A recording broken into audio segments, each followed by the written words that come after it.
here to announce the schedule for the 2012 Olympic trials.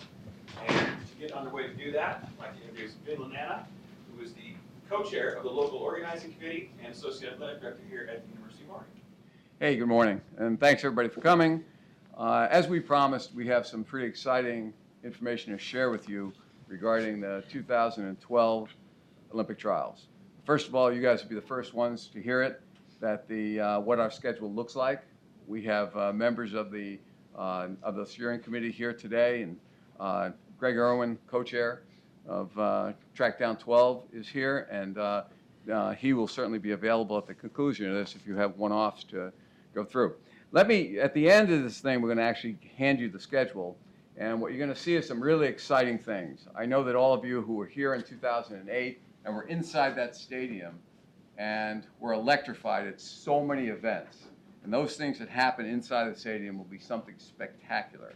And I couldn't be more excited about the collaboration between USA Track and Field, USOC, NBC, the steering committee, the folks in Eugene, the people up at Nike, and all our partners that have put together what we think is going to be the best Olympic trials schedule ever, for the best Olympic trials ever, for the best track meet ever, and the best place ever.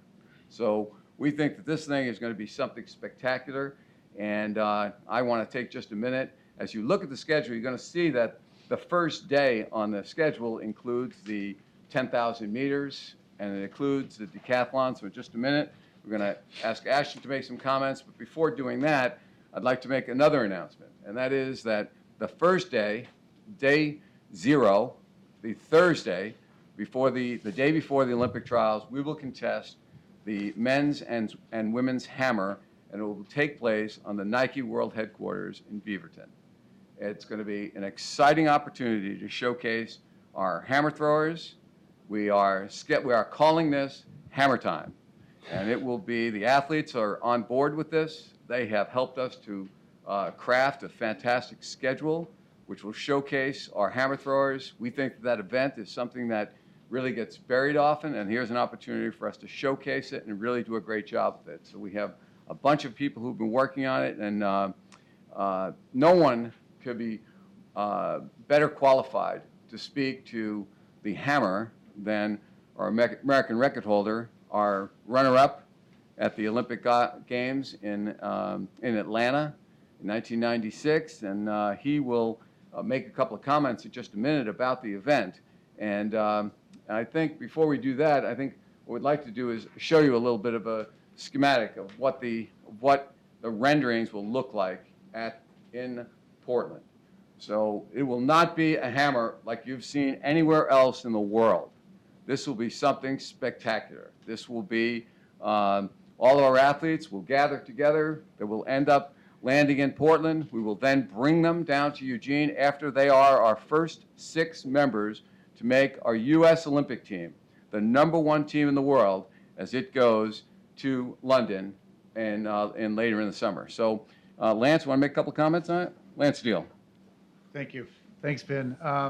Yeah, absolutely. This is sort of the meet that I waited my whole career for, to showcase the hammer. I was at one meet in Switzerland late in my career in '99. It was a throws-only event, and it was fantastic. And this has all the earmarks of being even more fabulous, more exciting than that meet. I think it's going to be great. I think that the exposure that the hammer is going to get is going to be far and above anything we've done in the past, and it's just really cool. You go up to I've been up to Nike a couple of times to look at the venue, and it's just so exciting to think about throwing on that field that you see there, the soccer fields up at Nike, backdrop by the Tiger Woods Center. I'm really looking forward to it. So we'll give you an opportunity at the end of this to have some one-off conversations with Lance, and he can talk to you a little bit more about the planning that went into it. But before doing that, I think that there's nothing could be more exciting than watching Ashton Eaton.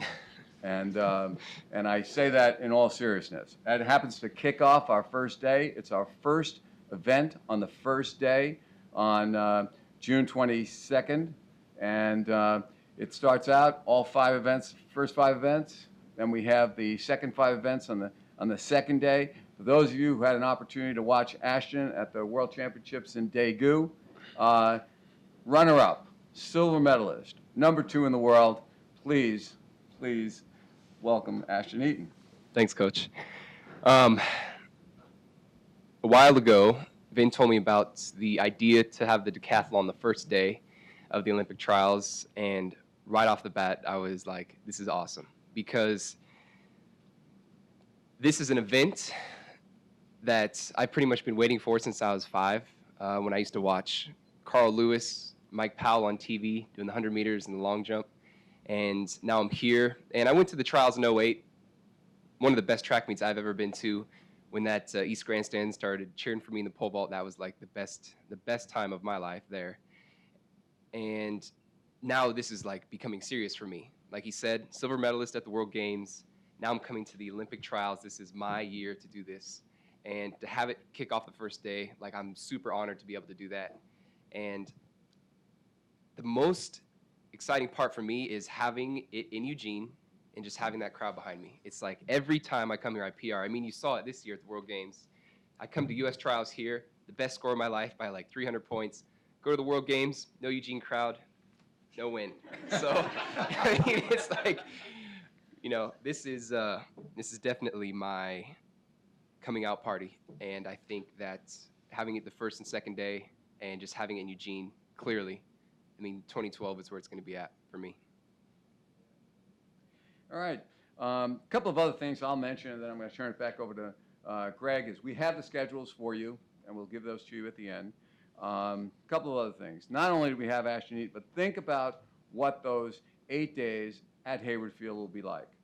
Between Ashton, Andrew Wheating, Galen Rupp, American record holder, 10,000 meters, Nick Simmons, 4-time national champion, Jesse Williams, gold medalist, lives right here in Eugene. And how about Matthew Centrowitz and Michael Berry? And those are the local people. So every day inside that stadium, that place will be just like the 800-meter final. That's my prediction today. Every day, just like the 800 meters in 2008.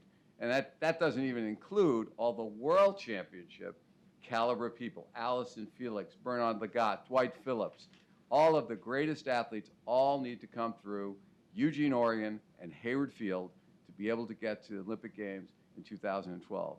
And we're 8 months out from the trials and 9 months out before the Olympic Games. And for me, I couldn't be more excited, and I'm thrilled to have Ashton and Lance here.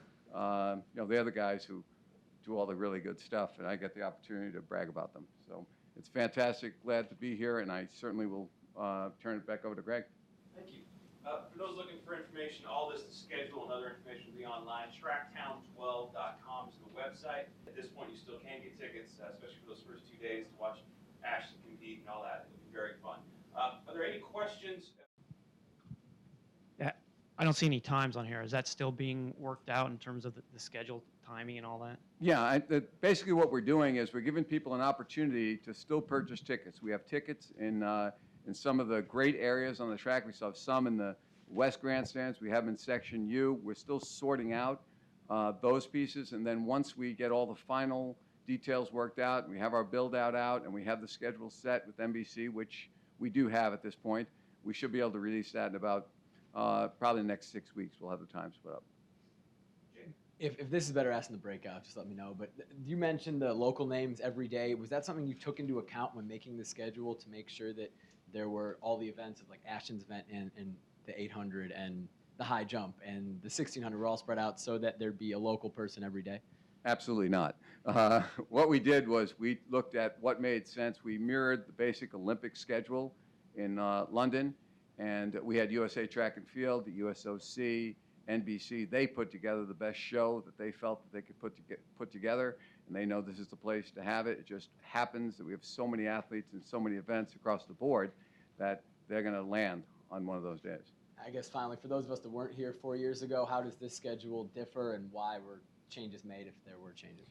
There weren't a lot of the basis that forms the Olympic trial schedule is the London Olympic Games, and actually that reverts back to Bill Bowerman when he was the coach. And I don't know what year it was. I think it was in the mid-'60s sometime. And he was the one that talked about having it mirror. It isn't exactly the same because you have relays and you have rounds and you have other things that take place. But we tried to best prepare the athletes for that competition at the finals. Any other questions for Curtis?